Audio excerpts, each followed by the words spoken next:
성장 착시, 쪼개진 내수, 1,530원 환율, 내 지갑의 미래는. 오늘 쏟아진 거시경제 지표들은 반도체 산업의 눈부신 성과를 이야기하지만 실물 경제의 현장에서는 전혀 다른 궤도의 차가운 수치들이 집계되고 있습니다.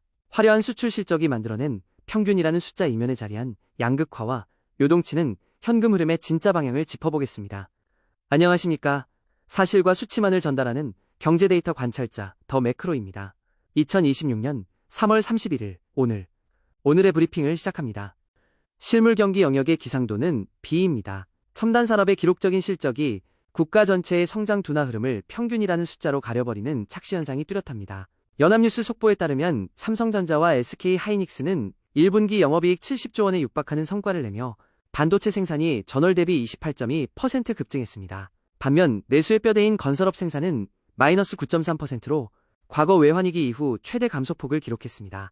나프타 등 기초소재 단절로 전방위적인 제조 및 포장재 품귀 현상까지 겹쳤습니다. 첨단 수출 대기업 종사자들은 막대한 보상을 축적하며 자산을 불려나가지만 전통산업과 영세 하청업체들은 일감이 줄어들고 현금이 고갈되는 빙하기를 마주하고 있습니다. 이처럼 갈라진 펀더멘털을 방어하기 위한 국가 재정의 움직임을 봅니다. 실물 투자가 급격히 얼어붙자 정부는 가용한 재원을 총동원하여 방어선 구축에 나섰습니다. 이데일리 보도에 따르면 자재값 상승으로 건설 현장에 4월 자금 경색 우려가 번지고 에틸렌 부족이 조선업 공정지원으로 전이될 상황에 처했습니다. 이에 정부는 국채 발행 없이 초과 세수 25조 원을 긁어모아 26.2조 원 규모의 고유가 민생 대책 예산을 긴급 편성했습니다. 빚을 내지 않고 예산을 투입하는 것은 시중금리를 자극하지 않으면서도 마른 내수에 직접 현금을 수혈하려는 고육지책입니다. 혜택을 받는 취약계층과 한계 기업들은 당장의 부도 리스크를 넘길 수 있지만 막대한 재정이 풀리면서 장기적인 물가 안정 속도를 늦추는 양면적인 결과를 동반하게 됩니다. 지갑을 직접적으로 닫게 만드는 고용과 물가 상황을 확인하겠습니다. 고용물가 영역의 기상도는 천둥번개입니다. 기술 혁신이 청년 일자리를 지우고 지정학적 충돌이 밥상 물가를 밀어올리고 있습니다. 매일경제 보도에 따르면 고유가 여파로 당장 4월 국제선 항공 유료 할증료가 3배 이상 뛰고 세탁비와 일회용 컵 등 일상 물가가 연쇄적으로 오르는 이른바 워플레이션 현상이 가속화되고 있습니다. 고용시장에서는 2월 전체 취업자가 17만 명 늘었음에도 기업들이 인건비 절감을 위해 AI 기술을 전면 도입하면서 개발 및 서비스업 분야의 2030세대 신입 채용이 16%나 증발했습니다. 알고리즘을 통제하는 극소수의 인력만 고임금을 누리고 대다수 청년들은 일자리 진입로가 차단되며 영세 자영업자는 원가 상승을 고스란히 떠안아야 하는 이중고가 지표로 나타났습니다. 실물에서 빠져나온 자본이 어떻게 움직이는지 증권시장을 파악하겠습니다. 자본시장 영역의 기상도는 천둥번개입니다. 대외 불확실성 속에서 글로벌 자본이 역사적 규모로 이탈하며 수급의 진공 상태를 만들어냈습니다. 한국경제 보도에 따르면 중동의 확전 공포가 시장을 덮치면서 외국인 투자자들은 3월 한 달간 코스피 시장에서 역대 최대 규모인 35조 8천억 원어치를 팔아치웠습니다. 이 충격으로 지수가 하루 만에 4.16% 가파르게 하락하며 5,100선이 무너진 5,052.60으로 마감했고 개인 투자자들의 예탁금마저 3주 만에 20조 원 넘게 증발했습니다. 환율 손실을 방어하려는 외국계 대형 펀드들은 주식을 팔아 달러 현금을 확보해 안전지대로 빠져나가지만 빚을 내어 시장에 남아있는 국내 개인 투자자들과 기관들은 자산가치 하락의 타격을 온몸으로 흡수하며 자본이 묶여버리는 결과로 이어집니다. 이러한 가치재평가를 촉발한 글로벌 기술 환경의 변화를 봅니다. 자본의 이탈은 단순한 지정학적 공포를 넘어 첨단 기술의 룰이 바뀌는 구조적 변화에서도 기인합니다. 파이낸셜 뉴스 기사에 따르면 구글이 AI 메모리 효율을 극대화하는 터보퀀트 기술을 전격 공개하면서 하드웨어 수요 감소 우려가 커졌습니다.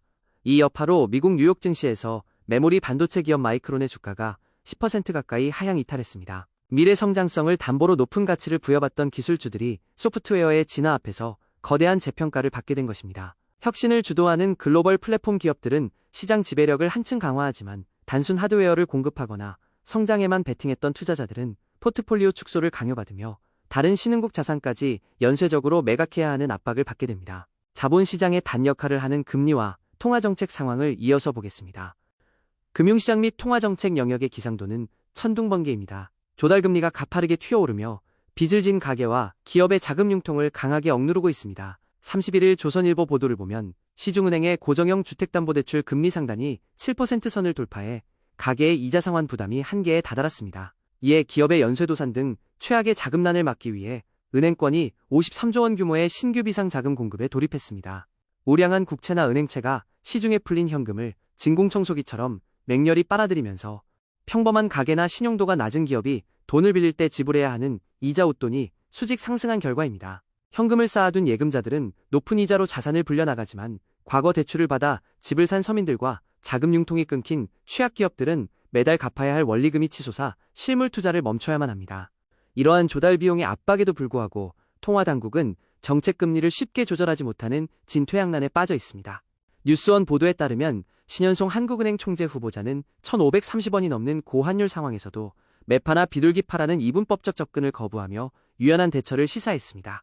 얼어붙은 내수를 살리려면 금리를 내려야 하지만 금리를 인하할 경우 달러와의 금리 격차가 벌어져 이미 통제선을 위협받는 환율이 더욱 치솟고 수입 물가를 자극하게 되는 거시적 제약이 작용합니다. 통화정책의 방향성이 불확실한 상태로 정체됨에 따라 빚으로 버티는 영세 상공인들은 자생 능력이 임계점에 달하게 되는 반면 단기 현금을 운용하는 기관들은 수익률을 유지하며 대응할 시간을 벌게 됩니다. 통화정책의 가장 큰 족쇄가 된 외환시장의 급변 사태를 확인하겠습니다. 환율 및 유동성 영역의 기상도는 천둥번개입니다. 원화 가치가 과거 10년의 변동성 범위를 완전히 벗어나며 우리 경제의 수입 방어선을 무너뜨리고 있습니다. 동아일보 속보에 따르면 외국인의 역대급 주식 매도에 따른 환전 수요와 강달러가 겹치며 원달러 환율이 2009년 글로벌 금융위기 이후 최고치인 장중 1,530원을 돌파했습니다. 외환당국이 작년 4분기에만 225억 달러를 헐어내며 사력을 다해 방어했지만 절하 속도를 늦추지 못했고 국가가 대외빚을 갚지 못할 위험에 대비해 지불하는 보험료 성격의 지표인 CDS 프리미엄마저 한 달 새 33%나 치솟았습니다.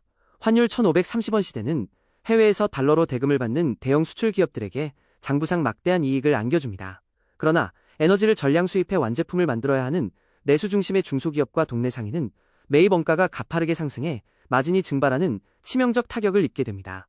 극단적인 강달러 현상은 원화뿐 아니라 아시아 주변국 통화 가치를 동시에 억누르고 있습니다. 중앙일보 기사를 보면 제롬 파월 미국 연준 의장이 추가금리 인상론에는 선을 그었음에도 불구하고 일본 금융시장에서는 장기 국채 금리가 27년 만에 최고치로 오르고 엔달러 환율 심리적 저지선인 160엔이 뚫렸습니다. 기축통화인 달러가 전 세계의 경제적 불확실성을 흡수하며 홀로 강세를 보이는 반면 아시아 주요국들은 자금 유출을 방어할 뚜렷한 동력을 잃은 상태입니다. 수출 비중이 큰 제조국가들은 이러한 강달러 국면에서 서로의 수출 단가 경쟁력을 지켜내야 하는 딜레마에 처하게 되며 당국이 개입을 지속할 경우 국가 전체의 외환 방어막이 얇아져 해외 자금 조달 비용이 상승하는 연쇄 부작용에 노출됩니다. 환율 상승의 직접적 진원지인 대외 실물 공급망 환경을 살펴보겠습니다. 대외 환경 영역의 기상도는 천둥번개입니다.